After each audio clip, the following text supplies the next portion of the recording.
Welcome to the program. I'm Mark Imperial. This segment's brought to you by booksgrowbusiness.com. It's the place where busy professionals get their books done and published to educate consumers, grow their businesses, and to leave a legacy. I'm doing a series of spotlights on remarkable business intermediaries and brokers from across the country. Joining me on this segment is Sheila Spangler with Murphy Business Sales. Sheila, welcome to the program.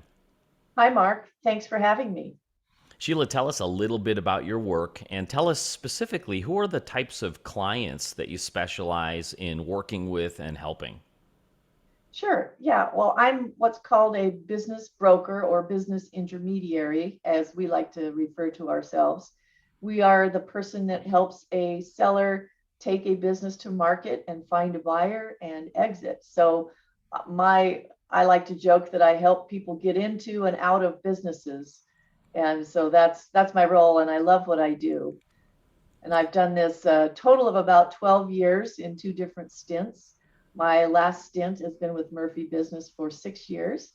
And I'm also a business appraiser. So I've got a couple of certifications that allows me to do valuation work, not only for clients that want to sell, but I can also do that work for SBA lenders that hire me to do the valuation work for lending purposes. Tell us about these entrepreneurs, these business owners. They're great at growing their business and thinking growth, growth, growth. But how much do they think of the selling? Do many of them really even know where to start? Well, no, and that's the thing that many of them don't. In fact, every quarter, I don't know if you're familiar with a website called Biz Buy Sell. They do a survey every quarter. They survey business brokers like me, and they also survey owners. And what happens is most of the time owners haven't thought about the exit. Generally, by the time they call me, they've suffered one of the seven deadly D's, and I probably won't remember them all: death, divorce, disease, dissension, disaster, disappointment. I'm missing one. But anyway, you get the picture that the thought hasn't generally occurred that they might need to plan for an exit. Now, there are folks out there that do exit planning, and there was a book written about 15 years ago called The $10 Trillion Opportunity. And so it said that, there's going to be this tsunami of baby boomers exiting. Well, I think it's been a slow trickle because baby boomers are just determined to hang on. But I'm seeing a lot more now than I have in the past, mainly because baby boomers are older. And I think, in some respects, maybe the pandemic sort of made them realize, they are going to, have an end to their life at some point, and maybe, now's the time to think about getting out and selling and moving on to the next generation. I imagine the pandemic had a lot to do with triggering people's thoughts to, oh man, how many more catastrophes are we going to encounter? Maybe it is the time to sell. But at the same time, they may be wondering, like, is this a good time to sell? Because we just came out of a pandemic. What's it been like in your area? Is it a good opportunity to sell a business today? Well, interestingly enough, I've seen a lot of businesses do well during the pandemic. Like I mentioned, I value a lot of businesses do the valuation work. And, while there might have been a dip in 2020, it came roaring back in 2021. And things are continuing to be on an upward trend in 2022. So, yes, it was bad and it was scary in March of 2020 when everyone was told to panic, and we all did. And of course, the government, gave out money for businesses to survive. But in a lot of cases, they knuckled down and wrote it out, and now they've done well in the past year and a half. You know how there's a statistic out there that says that over 50% or maybe up to 80% of businesses that go on the market are woefully unprepared and they don't sell. Could you kind of Right. give us a view and an insight on what causes that? What are the biggest areas of contention that cause a business not to sell? Sure, that's a great question, and one we see a lot of. So what happens is sometimes they don't get the advice that they need. For example, a lot of, and I know Biz Buy Sell, when they do their survey, anybody can list a business on Biz by Sell, whether you're an owner or a business broker or anyone.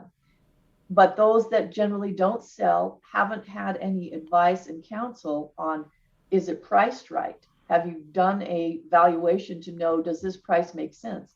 Have you put together a package that helps the buyer see your business and understand your financials and the opportunities of your business? I mean, think of it this way. If you showed up and had a box of financials, kind of maybe dog-eared in a kind of a jumble, and said, here, buyer, figure out, I want $1 million for my business. And the buyer has to sort through and figure out what makes sense. And they're not going to know, because most buyers, first-time buyers in the main street, have never done this or seen it. So if you haven't hired an intermediary or someone to help you put that together and make it into a format that makes sense, and then take that to a lender and say, is this a financeable transaction?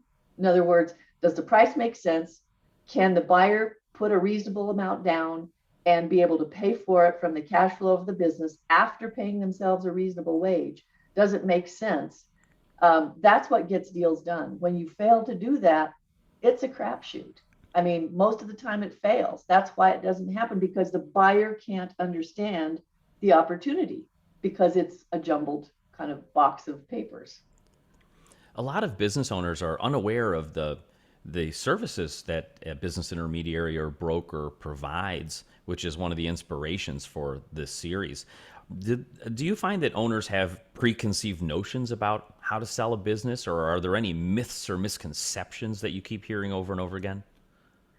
Well, I think a lot of pushback is sometimes over the fee. And it's like, well, why would I pay you a fee to do that? I could do that myself. Well, there's there are books written on how you can sell your own business, but as they tell you in there, you've got to devote a significant amount of time to do all the things that I've talked about. I mean, certainly if somebody was motivated to do it, maybe they could do it, but because you've never done it before, and then you're taking your eyes off your business is going to suffer while you're trying to be a business broker. And so I think, business owners are, they're risk takers. They're smart. They wouldn't have gone into business for themselves if they didn't believe in themselves, and they can do anything. There's a great, you know who John Warlow is? He's written a book called The Art of Selling Your Business. Yes. And I highly recommend it. I've been recommending it to my clients. It came out a couple of years ago. But before that, John, and I listened to a webinar that John put on a couple of years ago. And the reason this is important is he identifies 3 kinds of business owners. And it's from when he was doing his data and analytics business. There are the mountain climbers, the freedom fighters, and then I can't remember the name he called the third one, like technicians. The mountain climber people are the ones that have a vision, and they go to Silicon Valley and get a lot of money. And they don't care what the business is as long as they're going to grow it and make money when they sell. The freedom fighters are the people that I do business with. They are an entrepreneur or an owner who has started a business and owns it for 20 to 30 years. The business becomes like family to them. The employees are like family. The vendors are like family. The customers are like family. And so when they are ready to sell, it's a very hard emotional thing to let go. But that's the people that we work with, and we understand their connection to the business and help them through that process. And so it's a very different mindset than the mountain climbers have. And then the third group are the sole proprietors who really don't have a sellable business, that maybe just work on their own, and maybe they're a skilled technician at something. But those freedom fighters, which are about 20% of the market, according to John, from my memory, are the ones that we generally work with. Sheila, tell me what inspired you to become a business intermediary? Like, how did you get started in this field helping others? Oh, well, it was kind of an accidental thing, really. I was a banker. I was a commercial lender for over 20 years. And then one day, and this is what happens to people that buy businesses. One day I thought, I'm tired of working in corporate America, right? I'm tired of following the rules that I don't think make sense. And so I wrote my business plan, I got ready, and I launched my own practice. Now, what I thought I was going to do and what I ended up doing changed, like many business owners when they start. In the beginning, I thought I was going to help people arrange financing for all different kinds of, business acquisitions and real estate purchases. Well, as it turned out, one of my first clients was a gentleman whose wife called me and said, "Hey, my husband wants to buy this business. It's listed over here with a business brokerage, but he wants someone to represent him and help him figure out if this is a good deal and how to get it financed." And I thought, okay.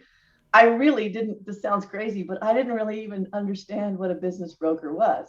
So I started down that path. I did it. And then I learned about the IBBA, the International Business Brokers Association. I had a friend who's still a friend, and he had just gone through the training to become a certified business intermediary. And he said, "Sheila, you don't know what you don't know. And you need to get educated if you're going to do this." And he was right. And so I signed up and I got certified that was in 2006. So I joined in 2005, got my certification done in 2006. And he was right. There was a lot of things I didn't know.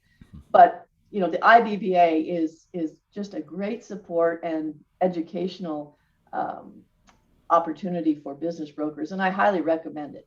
I mean, there's nothing like it. In the old days, and I guess, even now they've come back and we're going to have a group meeting, but it was a great event. You could meet brokers from all over the country and share thoughts and ideas, and just a great resource. So that's how I got started.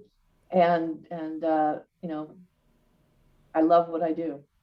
So you escaped the Dilbert cube before the Great Resignation was even cool. Yeah, well, then I had to go back to the Dilbert cube for a few years after the market crashed, but then I returned. Yes, because I love Right what I on. do. Yeah. Sheila, before I ask you my last question, is there anything that I didn't think to ask that you feel is important to share with business owners considering selling their business in today's economy? Well, yeah, that's a good question. I think the thing to remember is it's not an easy task to sell a business, and it's an emotional process, even though you may not realize it. For example, I had a client a few years ago who had actually been a banker with me, and then he hired me to help him buy a business. And he told me up front, he said, "Sheila, this is only going to be about the numbers, right? It's the numbers have to work." And I said, "Well, I understand that." And I said, "But your motivation to buy this business," it was a go-kart business. And I said, "What's your motivation to buy this business? Don't you want to have some fun with your son?" He goes, "Well, yeah." I said, "So there's some emotion driving you. I mean, you're gonna justify it with the numbers, but you want this because it looks like fun." And so that's the thing that people don't realize is when you're selling or buying, yes, the numbers have to make sense because you won't do something totally irrational, but there is a reason. Buyers buy because they can see that they can do a better job, maybe in their minds, of growing this business. Sellers sell because they're ready, they're tired, or they have something else they want to go do. But their biggest concern is that they want the business to carry on. They want their employees to be taken care of and their customers to be taken care of, and they want the reputation of the business that they've built to live on. And so the buyers, I try to coach the buyers to understand that and be sensitive to the owner's position. You may not agree with how he or she's run the business, but they've gotten it this far, and maybe you can take it farther. Sage advice. Sheila, for business owners listening that are considering selling their business and would love to speak with you and meet you, how can they find you, connect with you, and learn more? Sure. Well, you can find me at murphybusinessboise.com, or I have my own website at sheilaspangler.com, and it's Sheila Spangler, Spangler. So you can contact me there. Now, I do have to say that I only focus on selling businesses in Idaho because it's a requirement. We have a territory with Murphy, and there's also some laws around selling businesses. About half of the states are called real estate states, so you have to have a real estate license in those states to sell business. But even if you contacted me and you lived in Tennessee or North Carolina, we have people there that we can refer you to and get you set up with. Terrific. Sheila, this has been great. I really appreciate you taking the time to share with my audience today, and I wish you continued success for you and for all of your clients. Well, thank you, Mark. It was great talking with you. That was Sheila Spangler with Murphy Business Sales, and this segment's brought to you by booksgrowbusiness.com. It's the place where busy professionals get their books done and published to educate consumers, grow their businesses and practices, and to leave a legacy. That's all for now. I'm Mark Imperial, and thanks for joining me.